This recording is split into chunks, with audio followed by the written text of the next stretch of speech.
collect yourself, wakefully recognize that what troubled you was only a dream.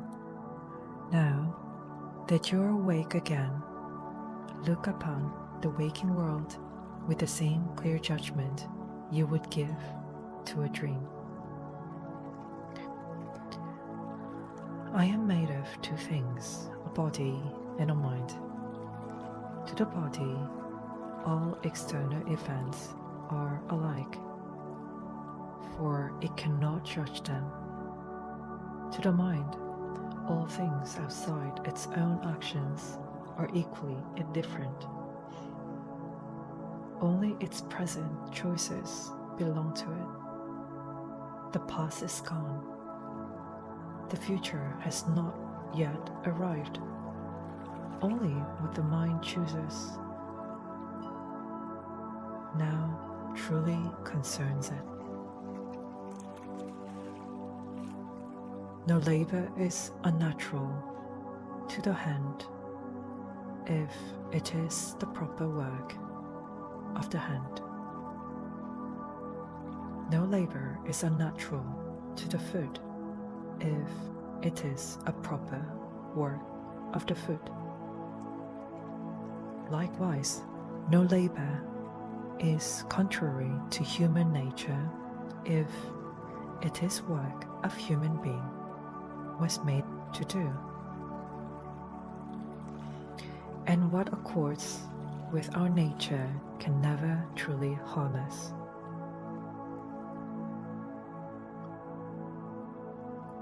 Think of the pleasures enjoyed by robbers, adulterers, murderers, and tyrants. Pleasure alone cannot be the measure of a good life. Do you not see how ordinary craftsmen, though they may indulge their customers from time to time, never abandon the principles of their craft? How much more shameful than if we abandon the principle of reason itself, the very craft of being human, which we share with the gods. Asia and Europe are only tiny corners of the world. The whole sea is but a drop. Mount Athos is only a handful of earth. The present moment is a single instant in eternity. Everything is small. Everything changes. Everything passes away. All things proceed from the universal intelligence, either directly or as natural consequences of its order. The lion's jaws, poisonous plants, thorns, and mud all belong to the same universe as beauty itself. Do not imagine that such things stand outside the order you revere. Instead, look always to the single source from which everything arises.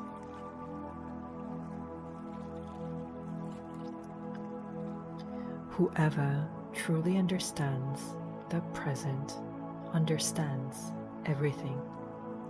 The same patterns have always existed, and they always will. The forms change. The nature beneath them does not. Reflect often upon the interdependence of all things. Nothing exists in isolation. Everything is woven together. Everything contributes to everything else. The universe is not merely a collection of separate things, but a single living harmony. Accept the circumstances that destiny has assigned to you. Love the person with whom fate has placed you, and love them sincerely.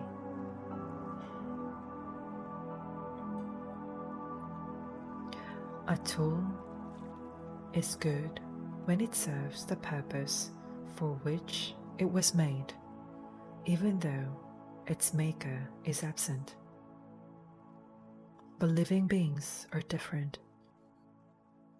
The creative power that formed them remains within them still.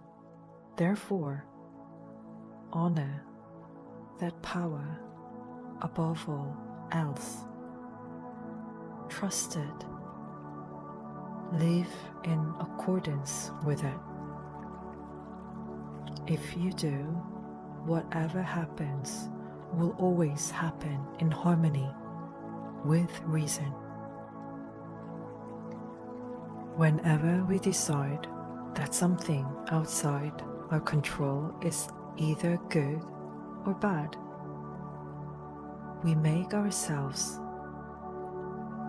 vulnerable.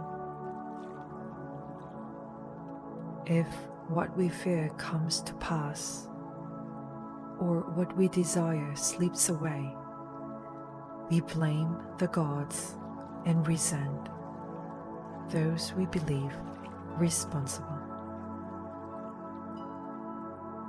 From this grow injustice, bitterness, and anger. But if we recognize that only our own choices are truly good or bad, there is no reason left to accuse heaven or hate our fellow human beings.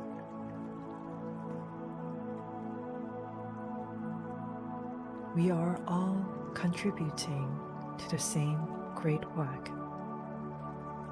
Some do so knowingly and willingly.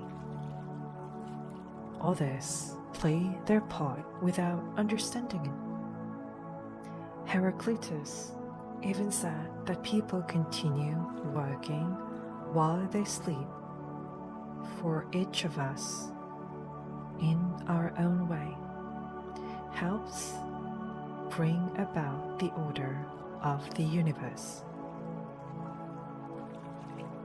Even those who grumble, resist, or try to oppose what happens still become instruments of the whole.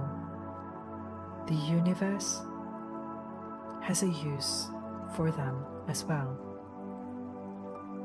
Your concern, therefore, is not whether you have a part to play, but what sort of part you choose to play. The governing intelligence will find a place for everyone. See only that yours is not the part of the fool.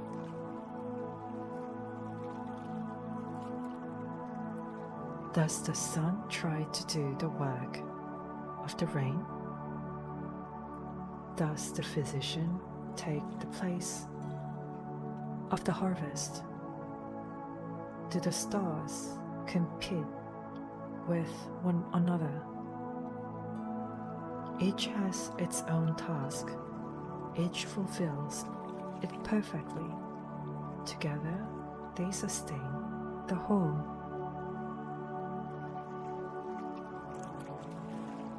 If the gods have determined what is to happen to me, then their judgment must be wise. It is impossible to imagine beings worthy of the name God acting without foresight or wishing me harm. What benefit could there be in that for them? or for the universe they govern. Even if they have not planned every detail of my individual life, they have certainly ordered the good of the whole. Whatever comes to me is part of that greater design, and I should receive it willingly. But suppose, for argument's sake, that gods concern themselves with nothing at all. Then prayers, sacrifices, vows, and every act of worship would be meaningless. Yet even then, I still possess reason. I can still ask what truly serves my own nature. And my nature is both rational and social. As Antonius, my city is Rome. As a human being, my city is the world. Whatever benefits these two communities benefits me also.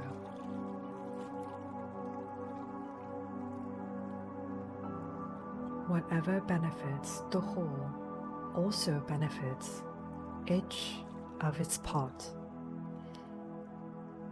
That alone is reason enough to accept whatever happens. Look more closely and you will see something else. What benefits one person often benefits countless others, though not always in ways that are immediately visible.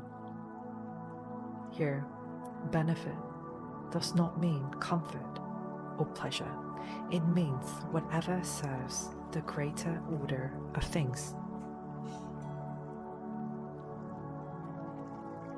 In the theater, even the finest performance grow tiresome when repeated too often.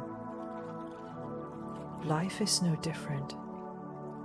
Again and again, we see the same patterns under different names. The beginning resembles the end. Everything repeats itself. Think often why of all who is surprised have gone before. Orators, philosophers, rulers, generals, mathematicians, heroes, Heraclitus, Pythagoras, Socrates, Archimedes, Hipparchus, and countless others. Think too of those who mocked life with wit and laughter. All alike have gone where every human being must go. Many are remembered only by name, many not even that. What loss has death brought them now? The only thing of lasting value is this: to spend your life faithfully, to act justly, to speak truthfully, and to remain kind even towards those who are dishonest or unjust. Whenever your spirits sink, look for the virtues in the people around you. Notice one person's diligence, another's modesty, another's generosity, another's patience, another's courage. Nothing lifts the heart more surely than recognizing goodness wherever it appears. Train yourself to see it often. You are not troubled. What you weigh only a certain number of pounds instead of 300. Why then should you be troubled that your life lasts only a certain number of years instead of more? Just as you are content with the amount of matter allotted to you, be content also with the amount of time.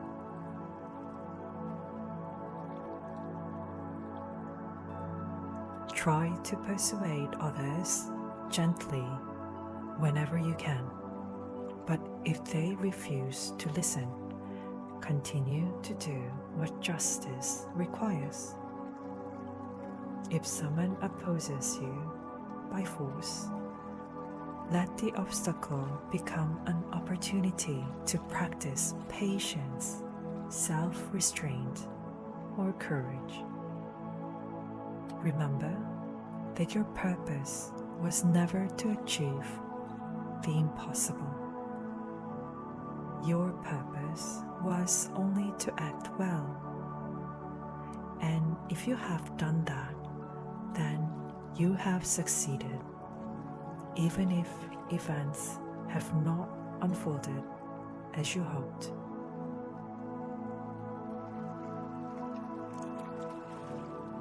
The vain person bases happiness on the opinions of others. The pleasure seeker bases happiness on sensation. The wise person finds happiness in doing what is right. You always have the power to withhold judgment. When you do, your peace remains untouched. Things themselves cannot compel you to think one way or another. Make it a habit, listen carefully whenever someone else is speaking. As far as you can, enter into the mind from which the words have come.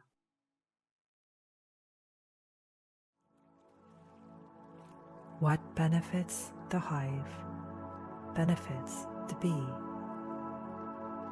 What harms the hive harms the bee.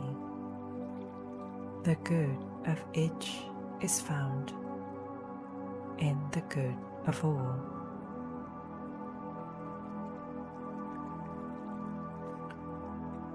If sailors mocked their captain, or patients ridicule their physicians, whom would they trust when danger came?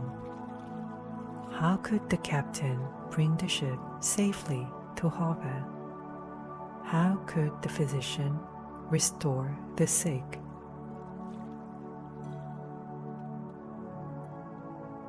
How many people entered this world at the same time as you?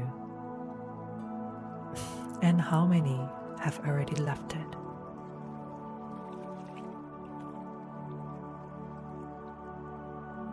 To someone suffering from justice, honey tastes bitter. To someone beaten by a rabid dog,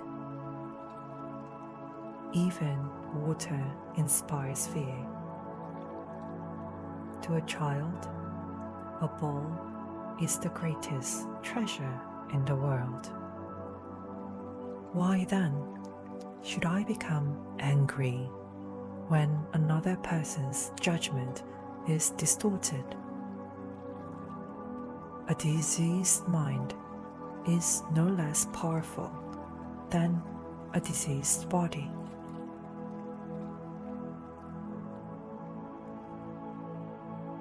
No one can prevent you from living according to your own nature, nor can anything happen that is contrary to the nature of the universe.